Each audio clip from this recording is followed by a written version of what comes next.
Alors, on va entamer un nouveau chapitre. Donc le chapitre 9, donc on va parler des équations polynomiales dans C qui désigne l'ensemble des nombres complexes. Alors, vous avez déjà travaillé là-dessus un petit peu avec les nombres réels. Vous avez fait deux cas de figure principalement, c'est-à-dire les équations polynomiales de degré 1, typiquement les ax plus b égale 0, donc avec une fonction affine par exemple. Et en première, vous avez vu les équations du second degré, donc un polynôme de degré 2. Et on va s'intéresser à la même chose, mais on va pas rester dans R, mais on va aller dans C, qui est un ensemble quand même plus gros. Alors, vous avez vu, pour revenir un peu dans R, si vous avez du ax carré plus bx plus c égale 0, vous avez dit que le nombre de solutions dépendait du signe de delta qui désigne le discriminant. Si c'est positif, il y a deux solutions. Si c'est négatif, il n'y en a pas. Et si c'est égal à 0, il n'y en avait qu'une seule. Et ben, le fait de travailler dans C, donc ça c'était dans R, le fait de travailler dans C va nous permettre de dire que finalement, le cas où il y a 0 solution, dans R, il y a deux solutions. Dans C, pardon.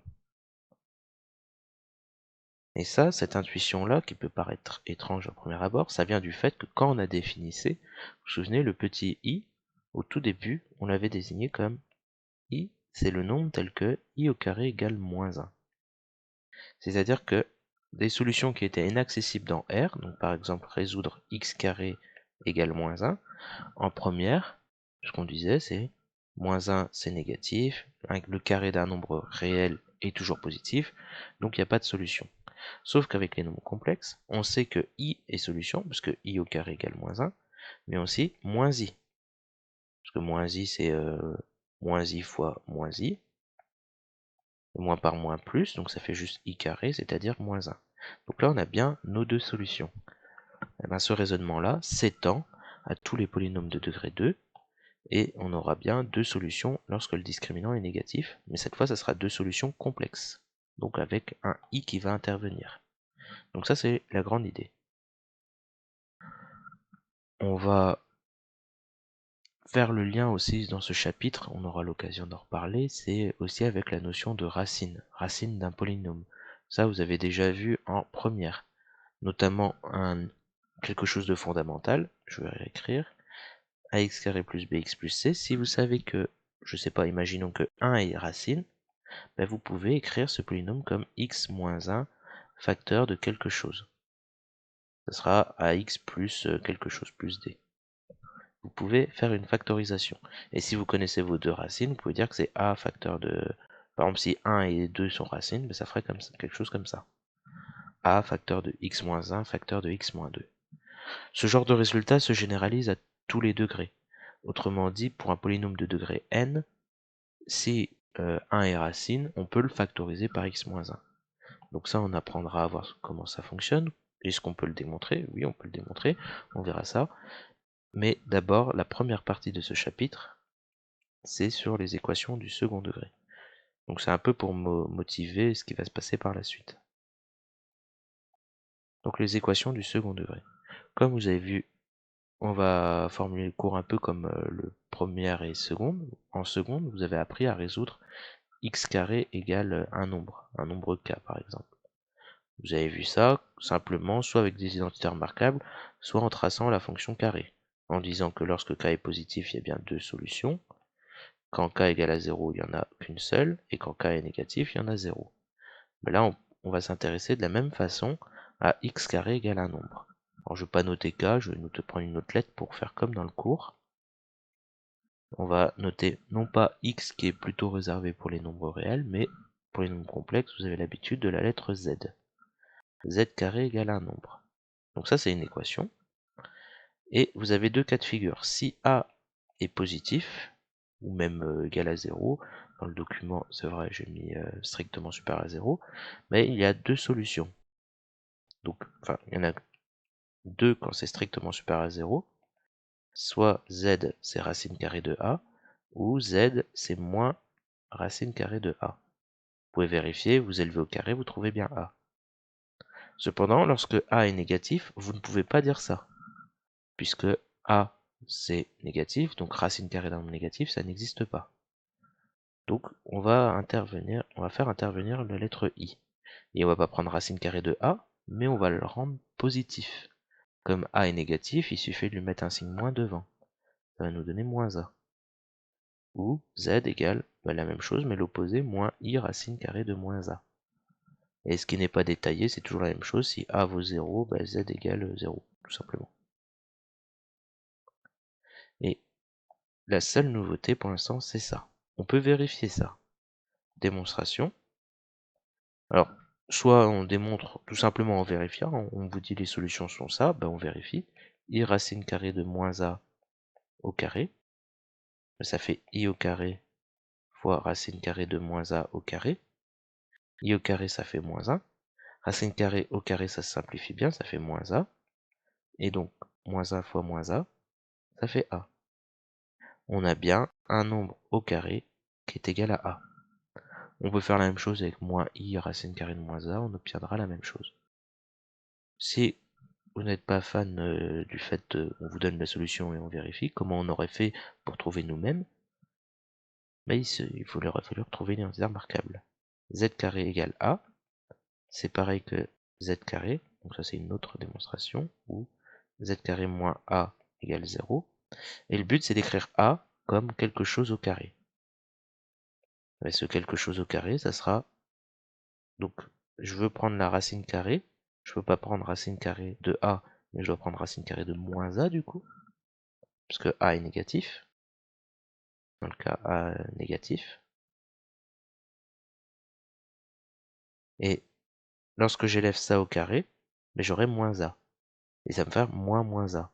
Donc je vais rajouter un i, comme ça quand j'élève au carré, je retrouverai bien le moins. Et je factorise ça, donc a carré moins b au carré, je sais factoriser, z moins a facteur de z plus a, enfin c'est pas des a mais c'est i racine carrée de moins a. Ça nous donne une équation produit nul, donc ça égale 0 ou ça égale 0, et on retrouve bien les deux solutions qu'on a notées plus haut. Voilà. Donc ça, ce sont les équations du second degré simples. On va illustrer ça à travers quelques petits exemples. Donc les exemples qui sont détaillés dans le cours, déjà le premier exemple, assez simple, z carré égale 4. Très bien. 4 c'est un nombre positif, donc on sait qu'il y a deux solutions, racine carrée de 4 ou moins racine carrée de 4, c'est-à-dire moins 2 ou 2. Pas de problème. Maintenant si on fait z carré égale moins 9. Ah, moins 9 ici c'est négatif. Donc il va y avoir du i qui va intervenir, parce que le carré d'un nombre réel, c'est positif. Et on aura z égale i facteur de racine carrée de moins 9, ou z égale moins i, alors moins 9, pardon, racine carrée de moins 9. On rajoute un signe moins devant le nombre, ce qui nous permet d'avoir le 9, et racine carrée de 9, ça fait 3.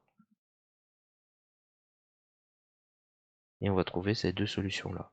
Si vous avez un doute, c'est pareil, hein, vous vérifiez, vous remplacez z par 3i, z par moins 3i, vous regardez si vous obtenez la même chose. Bon, et maintenant, qu'est-ce qui se passe dans le cas général? C'est-à-dire, c'est pas juste z carré égale quelque chose, mais le cas général, par exemple, z carré moins 4z plus 5 égale 0. Bon, on va essayer de regarder. En première, qu'est-ce qu'on faisait? On calculait le discriminant. B carré, donc moins 4 au carré, moins 4 fois 1 fois 5. Moins 4 au carré, ça fait 16. 4 fois 5, 20, donc moins 20, on obtenait moins 4. Et on disait, discriminant négatif, il n'y a pas de solution réelle. Et on peut se demander si ça admet des solutions complexes. Alors, la première idée, pour trouver si ça admet des solutions complexes, on pourrait tout simplement mettre sous forme canonique. Si on cherche la forme canonique, je vous rappelle, on regarde les facteurs on factorise les deux premiers facteurs par le coefficient dominant, c'est-à-dire le terme devant z carré. Bon, ici c'est 1, donc on factorise par 1, il n'y a rien à faire. Et on cherche le début d'un terme marquable. Z carré moins 4z, c'est le début de z moins 2 au carré. Sauf que quand je développe ça, il y a un plus 4 qui va apparaître. Donc je fais moins 4 pour l'éliminer. Et plus 5, c'est ce qui reste après. Bon, si vous avez des doutes là-dessus, vous me le direz, on pourra retravailler un petit peu la forme canonique, comment on la trouve. Donc ce qui nous donne, quand on simplifie tout ça, z-2 au carré, moins 4 plus 5, ça nous donne plus 1. Et là, on peut faire passer le 1 de l'autre côté, ça nous donne z-2 au carré égale moins 1. Et là, vous voyez que si jamais cette chose-là, je l'exprime grand Z, mais ça me donnera z carré égale moins 1. Z carré égale moins 1, ben on a su résoudre avant. On savait que ça nous donnait soit i fois racine carrée de moins 1, ou soit moins i fois racine carrée de moins 1. C'est la propriété qu'on a vue tout à l'heure, ici, celle qui est entourée en noir.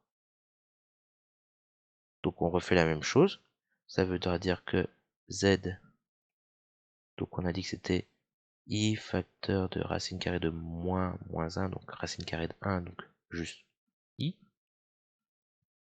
Vous prenez un brouillon, vous essayez de refaire vous-même les calculs. De toute façon, ils sont détaillés dans le document. Et de l'autre côté, ben, ça sera moins i.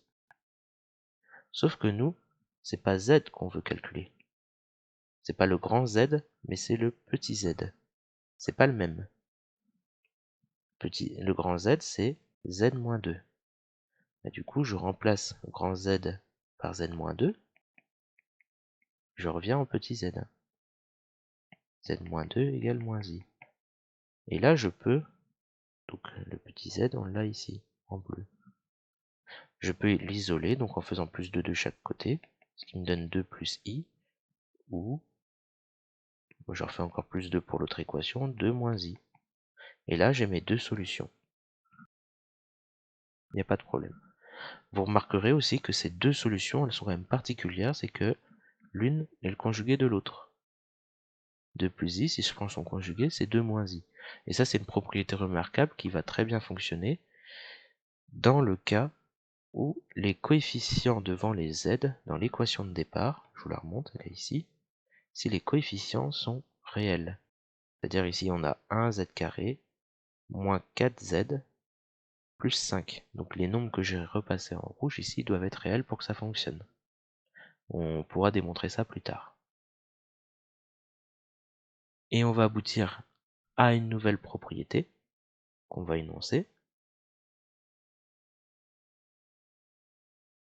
Donc pour résoudre az carré plus bz plus c égale 0, on calcule le discriminant. Premier cas, si le discriminant est positif, c'est comme d'hab, hein, il y a deux racines, il y a deux solutions. C'est ce que vous avez fait en première, donc je les renote.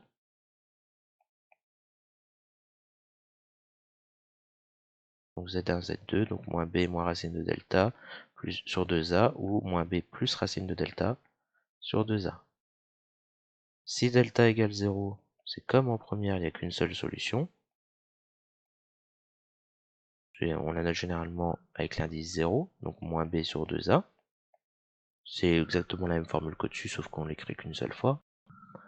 Et enfin, si delta est négatif, ça sera presque la même chose. Il y aura deux solutions, aussi, complexes. Donc ça sera presque pareil, sauf que, comme dans l'exemple de tout à l'heure, je vous remontre, quand vous faites l'analogie entre les deux solutions ici, ben dans la racine carrée, on a pris son opposé, pour avoir un nombre positif, et on a mis un i devant. Mais ça sera pareil ici. En reprenant ça et ce qu'on va écrire là, donc moins b, le sur 2a ne change pas, moins, et au lieu d'avoir racine carrée de delta, ça sera racine carrée de moins delta, parce qu'il est négatif ici, donc je mets un signe moins pour le rendre positif, sauf que là j'apparais dans les nombres complexes, donc je vais me rajouter un i. Là ce que je viens de dire, c'est un moyen pour retrouver la formule facilement,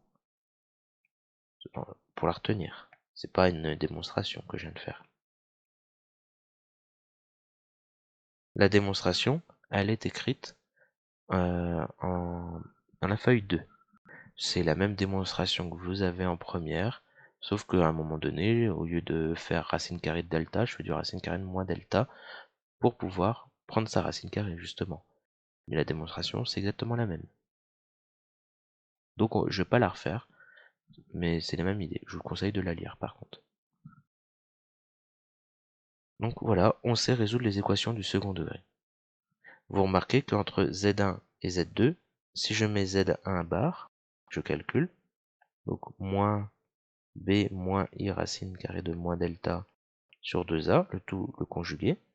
Vous savez que le conjugué d'un quotient, ça fait pas mal de faire ces rappels, c'est, pardon, le conjugué d'un quotient, c'est le quotient des conjugués, donc le conjugué de 2A et le conjugué de moins B moins I racine carrée de moins delta.